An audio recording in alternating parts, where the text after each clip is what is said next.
पार्वती जी ये सुनाओ आगे कथा क्या सुनाना चाहते हो? भोले बाबा कहने लगे विश्वामित्र महामुनि ज्ञानी, विश्वामित्र महामुनि ज्ञानी, सहित वेद शुभ आसम जानी, सहित वेद शुभ आसम जानी। महामुनि ज्ञानी विश्वामित्र जी हैं और विपिन यानी जंगल में बस रहे हैं, निवास कर रहे हैं। क्या कर रहे हैं? जंगल में रह करके जग की पूजा पाठ कर रहे हैं और उस पूजा पाठ में ये सब अत्याचारी लोग उसमें उपद्रव मचाते हैं और दुख देते हैं, जग पूर्ण नहीं होती है। आप सब इस कथा के आयोजक आए हुए हो और कथा सुन रहे हो। कथा की व्यवस्था पूरा आपने किया है। इस यज्ञ में, इस कथा में कोई उदंडपन कर रहा हो, कोई विघ्न डाल रहा हो, उसकी क्या गति होगी? बाबा गोस्वामी जी कह रहे हैं और बाबा शंकर जी माता भगवती को सुना रहे हैं। गादी तने के अंदर चिंता हुई, यानी आप सब भक्तों के अंदर चिंता हुई है कि राम कथा कैसे पूरी होगी।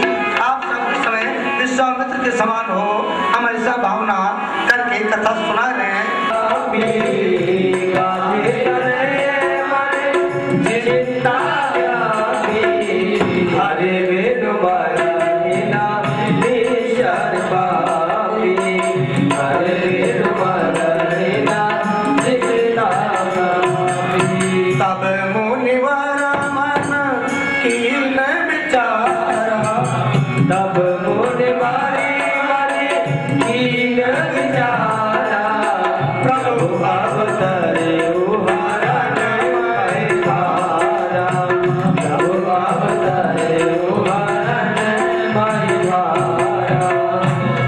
भगवान का अवतार हो चुका है, तो अब मैं क्यों ना जा करके उनसे अपने मन की बात कहूँ।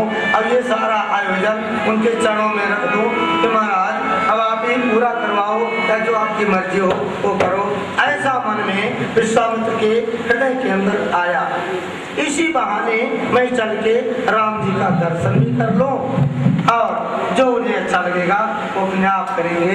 आज विश्वामित्र मुनि राजा दशरथ के यहाँ यानी अयोध्या धाम की तरफ जा रहे हैं। यहाँ से 700 किलोमीटर पूर्व की तरफ अयोध्या है। आप सब जो गए हो तो जानते ही होंगे। एक बार अयोध्या धाम का प्रणाम करें। हेलो अयोध्या धाम, अयोध्या जहाँ कभी युद्ध ही ना हुआ हो, लड़ाई झगड़ा ही ना हुआ हो, उस स्थान का नाम है अयोध्या। बंदौ अवध पुरी अति पावन, सरयू जल कलु कलुष सावन। सरयू जी की जो धारा है, कलकाल के पाप को दूर करने वाली, उस माता सरयू जी को हम लोग प्रणाम करते हैं। और विश्वामित्र महामुनि वहाँ पर पहुँचे और जैसे पहुँचते हैं राजा के दरबार में, बड़ा ही इनका सम्मान हुआ। मुनियागमन सुनो जब राजा, मुनि आगमन सुना जब राजा, मुनि आगमन सुना जब राजा, मिलन गए बोले विप्र समाजा, मिलन गए बोले विप्र समाजा।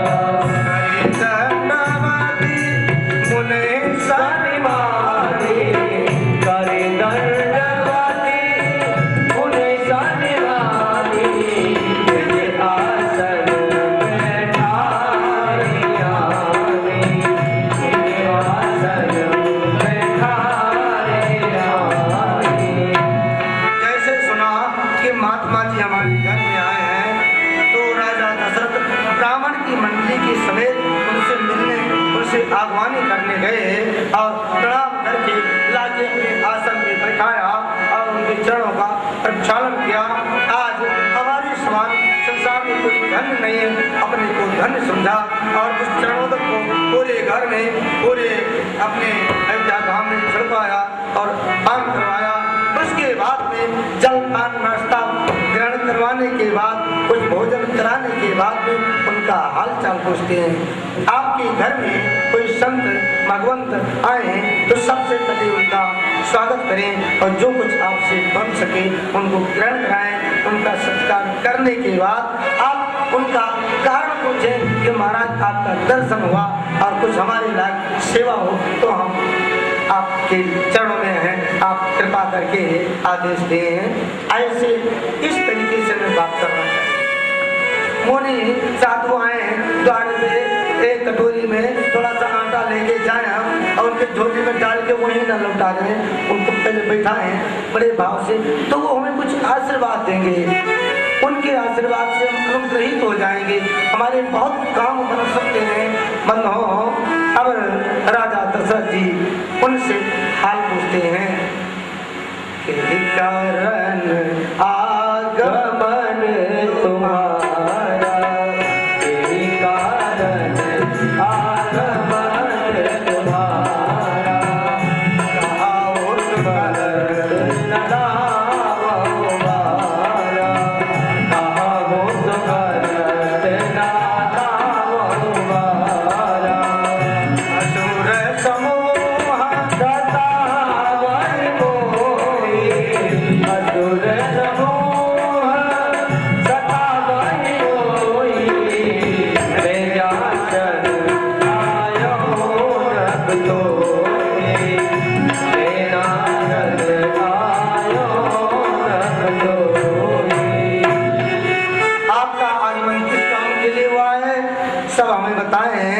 तो विश्वामित्र जी कहने लगे कि प्रभु मांगे नहीं कि मैं राम लक्ष्मण को मांगने आया हूँ, पहले अपने दुख की आवाज बताने लगे। असुर समूह सतावन मोही, मैं जाचन आयो नृपति तोही, मैं आपको ही मांगने आया हूँ। राजा जी बोले बोलो क्या चाहिए आप? मैं चलूं, सेना चले, पूरा अयोध्या की फौज लेके चले, कौन तुम्हें परेशान कर रहा बताओ तो सही।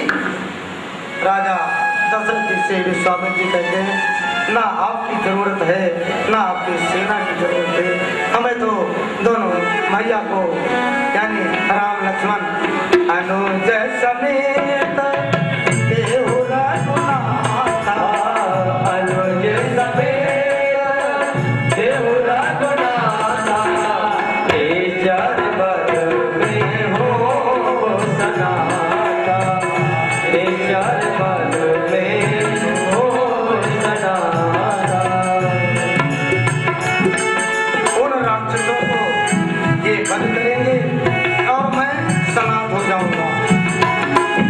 राम जी से ही क्यों ले जाना चाहते हैं?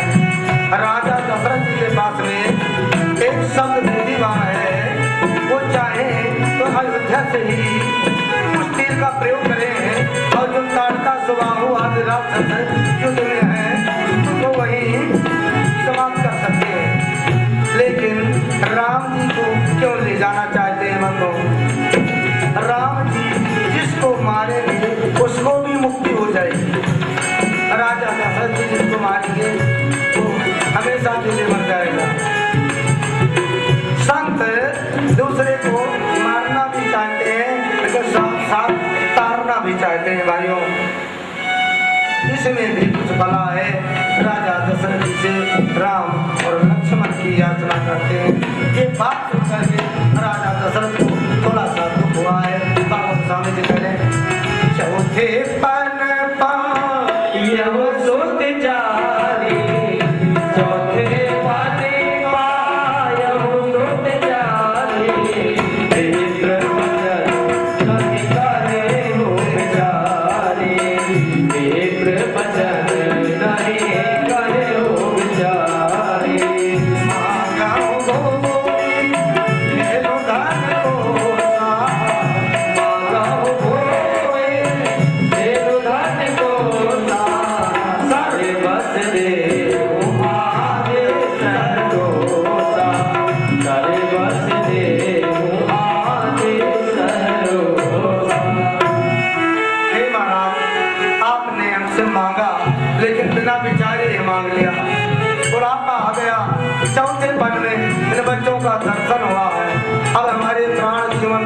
ले जाएंगे तो कैसे रहूंगा। आप दान धाम खजाना मांगो, हमारे सिर को मांगो, मैं अपने प्राण को देने को तैयार हूँ, लेकिन राम लक्ष्मण को छोड़ करके आज इस तरह जब बोलते हैं विश्वामित्र जी कहने लगे नहीं, हमें तो केवल राम और लखन चाहिए। अंत में वशिष्ठ जी ने समझाया है कि इन बच्चों को दे दो, इससे तुम्हारा आगे हित ही होगा। ये कथा हमें आपको एक तरह का रिश्ता करवाने का सिद्धांत बता रही है। जब कोई संत, कोई भगवंत आपके द्वार पे आ जाए और आपकी कन्या हो, बेटी हो या बेटा हो, उसके बारे में कुछ कहने लग जाए, तो समझ लें इसका विवाह अब होने का समय आ गया है। विश्वामित्र जी साधु हैं, संत हैं, इनको ले जाएंगे एक त्यागी के साथ में, वैरागी के साथ में जा करके, और एक गृहस्थ का जीवन कैसे होना चाहिए बाबा गोस्वामी जी के सुंदर शब्दों में आप सुने। इस समय वशिष्ठ जी ने समझाया है, चारों भाई आए हैं, प्रणाम किए हैं और राम लक्ष्मण जी को सौंप दिया गया है विश्वामित्र जी के साथ में। विश्वामित्र जी समझो एक खजाना पाए गए, बड़े प्रसन्न मन से उन बच्चों को लेकर और कहाँ चल दिए, जंगल की तरफ है। बहुत ही प्रसन्न मुद्रा में है आज राम लक्ष्मण को पाकर। जिनके जीवन में राम लक्ष्मण जिनके साथ साथ चलने लग जाते हैं, उसका जीवन कैसे होगा। विश्वामित्र की भी एक बहुत बड़ी दिव्य कथा है भाइयों, और क्या कहें, ये भी परम बड़ी ज्ञानी थे, इनकी भी शक्ति मामूली नहीं है। लेकिन अब हम केवल कथा प्रसंग में रहेंगे और लेकर के मेरे राम को और चल रहे हैं। जब जा रहे थे रास्ते में ताड़का नाम की राक्षसी आई और एकदम हा हा हा हा शब्द करते हुए और पहुंचती है, इनके ऊपर धावा बोलती है। विश्वामित्र जी ने बताया राम जी को ये राक्षसी है। भगवान ने कहा कोई बात नहीं, एक छोटा सा तीर उठाया, एक ही बाण प्राण हर दीना, दीन जान के निज पद दीना। एक ही बाण में उसके प्राण का तो हरण किया, लेकिन सोचा ये हमारी माता की उम्र में है, अरे मर जाएगी तो इसको क्या गति दे, इसको वैकुंठ धाम दे दें। पहले भगवान ने मारा है तो सीधा वैकुंठ धाम भेजा। जिस हिरण को भगवान राम मारते हैं सीधे स्वर्ग में जाते हैं। इस प्रकार हम आप सब भगवान राम की कथा हमारी आपके हृदय के अंदर आएगी तो पाप को मारेगा और आपके पुण्य को उजागर करेगा बंधुओं। और फिर आगे बढ़ते हैं। विश्वामित्र जी ने जब इनको मारने के बाद आगे चले तो लगा मेरे राम को कुछ मेहनत किया होगा, भूख क्या प्यास लग गई होगी, तो इनको गुरु मंत्र दिया है, जाते लगे न छुड़ा पिपासा। एक ऐसा मंत्र दिया जिससे न भूख लगे और न प्यास, न पानी की जरूरत पड़े न भूख की, हरदम बिल्कुल तृप्ति रहे, वो इनको शक्ति दिया। हमें आपको वो शक्ति कब मिलेगी, जब कोई संत है, कोई भगवंत तत्व ज्ञानी मुनि मिलेंगे और आपको ऐसा उपदेश गुप्त रूप से दे देंगे तो आपके अंदर के जो 6 चक्र हैं एक उजागर होने लग जाएंगे, तो आपके अंदर कंट्रोलिंग और आ जाएगी और आप भी इससे धीरे धीरे ऊपर उठने लग जाएंगे। हमारे आपके अंदर सब कुछ विद्यमान है भाइयों, लेकिन हम आप उसको जानते नहीं है। ठीक उस प्रकार जैसे कस्तूरी कुंडल बसे मृग ढूंढे बनमाए, ऐसे घट घट राम है दुनिया देखत। हिरण को कस्तूरी की महक बड़ी अच्छी लगती है, इस जंगल से उस जंगल में छलांग लगाता रहता है, लेकिन उसको मालूम नहीं वो कस्तूरी उसके नाभि पर होती है। जरा सा हवा चलती है पूरब की पछुआ हवा और लगती है, सोचता होगा उस जंगल में है, वहाँ पहुँचता है, वहाँ नहीं पाया आगे चलता है और होता उसके पास। हमारे आपके पास सब कुछ है भाइयों, लेकिन हम आप उस चीज को जागृत नहीं कर पा रहे हैं, इसलिए थोड़ा दुख या थोड़ा तकलीफ या परेशानी जो भी आप समझ लें अपनी भाषा में उठाते हैं। अगर उस चीज को समझ जाएंगे जब तो थोड़ा थोड़ा उससे अरे होने लग जाएंगे। अब इधर ये जब मंत्र मिल गया तो भगवान ने कहा अब जाओ बेफिक्र हो गया, आप हवन पूजा करो, अब कोई चिंता नहीं, मैं तुम्हारी देखभाल कर रहा हूँ। जैसे सुबह हुआ ठीक 4 बजे मेरे राम अपने गुरु जी से कह रहे हैं, प्रात काल बोले रघुराई, प्रात काल बोले रघुराई, निर्भय जाके करो तुम जाई, निर्भय जाके करो तुम जाई, मैं करन लागे मोर जाई,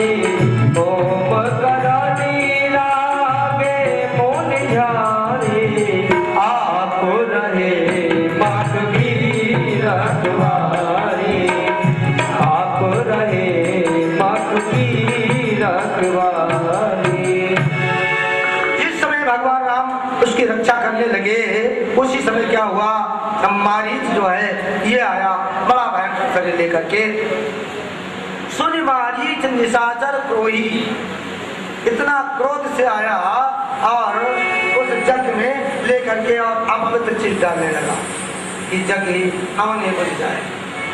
भगवान सागर पारा सत्य जो जन का सागर पारा, पावक सागर सुमाहो पुन मारा, पावक सारे सुमाहो पुन मारा, अनुज निशाचर कटोक संहारा, अनुज निशाचर कटोक संहारा।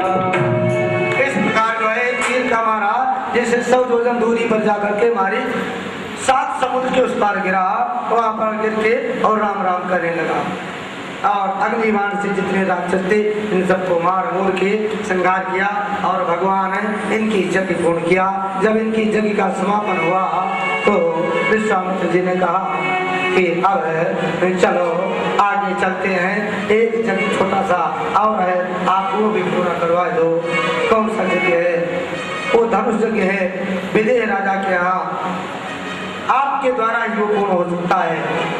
भगवान राम ने कहा आप जो जो यज्ञ कहें, जो जो सेवा कहें हम आपके साथ हैं। और वे राम लक्ष्मण जी विश्वामित्र जी के पीछे पीछे चल रहे हैं और चलते चलते चलते चलते उस आश्रम पे ले गए विश्वामित्र जी जहाँ पर गौतम जी की पत्नी थी, क्योंकि विश्वामित्र के ही कुल के ही गौतम जी भी तो अपने कुल देखो, आपको अगर सब कुछ संपन्न है घर से तो आपके पड़ोसी, आपके पहले घर वाले, फिर आपके कुनबे के, फिर आपके रिश्तेदार हैं, उन सबको संतुष्ट करो, उसके बाद दुनिया में आप मदद करो। तो इन्होंने सोचा कि गौतम नारी श्राप बस उपद दे धीर, आज पत्थर गली हुई पड़ी हुई है, चरण कमल रज चाहती, कृपा करो रघुवीर, हे प्रभु इसका भी कल्याण कर दो। मेरे राम उसी मार्ग में चल रहे हैं, संकोच है बहुत ज्यादा है मेरे राम। क्या चीज का? राम जी सोच रहे हैं गौतम नारी ब्राह्मण की पत्नी है और मैं क्षत्रिय हूँ, और ये हमारे गुरु जी कह रहे हैं चरण कमल रज चाहती, तो मैं पैर कैसे लगाऊं? देखो पत्थर की मूर्ति में मेरे ठाकुर अपने पैर छूने में संकोच कर रहे हैं। भगवान के हृदय के अंदर संकोच हुआ, इतने में मरुदगण को आदेश मिला। मरुदगण कितने हैं? 49। हवा कितनी है? 49। ये 49 हवा चली और जो पत्थर के पास की धूल थी वो उड़ी और मेरे ठाकुर जी के पैरों में टच हुई और वो पत्थर की शिला दिव्य बनकर तैयार हो गई। श्री रामचंद्र भगवान की जय। किस प्रकार मुक्ति हुई? पर सत पद पावन शोकन सावन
बड़ी कारण रहित दयाल है, तुलसीदास सठताई मधु छाड़ी कपट जंजा। ऐसे मेरे स्वामी को हे सठ हे मूर्ख तुम क्यों नहीं बचते हो, जो बिना कारण कृपा करने वाले हैं। गौतम की नारी का उद्धार किया मेरे प्रभु ने, और वहां से आगे प्रस्थान करते हैं। किस तरफ है, यहाँ से पूर्व प्रांत लगभग यहाँ से 1200 किलोमीटर पूर्व। आपको हम दूरी बताते रहेंगे और आपका ध्यान वहां पहुंचता रहेगा। इतने होगा लगभग मिथिला। इस प्रकार वहां पहुंचते हैं, कहा राजा विदेह के नगर के निकट। कथा बहुत लंबी है राम का विवाह का, कल हम लोगों ने इलाज में ठीक किया था कि आज होगा, और अब इसमें छोड़ के कहने में अच्छा गम लगता है, और इसलिए आपको सारा दृष्टांत आप लोग जानते हो। एक पैराग्राफ में आपको बताऊं कि भगवान राम यहाँ से आगे बढ़े हैं, और आगे बढ़ने के पश्चात में जब धनुष यज्ञ के बाद मेरे बाबा विश्वामित्र जी करते हैं, इनके हृदय के अंदर बड़ी ही प्रसन्नता हुई है। बोले चलो, और वहाँ से चल करके एक आम का बगीचा है, वहाँ पर ठहर जाते हैं। आम के वृक्ष के नीचे बैठ करके अगर आप ध्यान करते हैं या विश्राम करते हैं तो बड़ी शांति मिलती है। अकैया पाकड़ी के वृक्ष के नीचे बैठ के जाप करते हैं तो सिद्धि मिलती है। जाप जग कृपा कर तर करहीं, ये सब काम इन सब वृक्षों के नीचे करना चाहिए। अब इधर उस बगीचे में जब पहुंचते हैं, किसी ने समाचार जाके मिथिलापति को कह दिया इस नगर के निकट में विश्वामित्र मुनि आए हैं, और उनके साथ में तो सुंदर सुंदर कुमार आए हैं, राजकुमार बड़े ही अच्छे हैं। इस समाचार को जब वो पाते हैं तो क्या होता है, बाबा गोस्वामी